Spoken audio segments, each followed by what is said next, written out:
اے پیغمبر کہہ دو کہ لوگو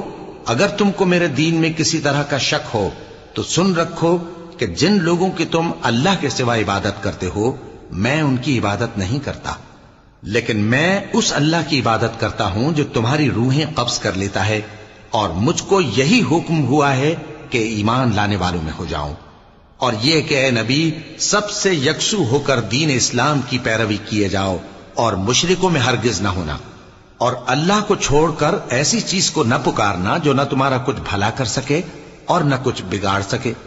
اب اگر ایسا کرو گے تو ظالموں میں ہو جاؤ گے، اور اگر اللہ تم کو کوئی تکلیف پہنچائے تو اس کے سوا اس کا کوئی دور کرنے والا نہیں، اور اگر تم سے بھلائی کرنی چاہے تو اس کے فضل کو کوئی روکنے والا نہیں۔ وہ اپنے بندوں میں سے جسے چاہتا ہے فائدہ پہنچاتا ہے، اور وہ بخشنے والا ہے، مہربان ہے۔ کہہ دو کہ لوگوں تمہارے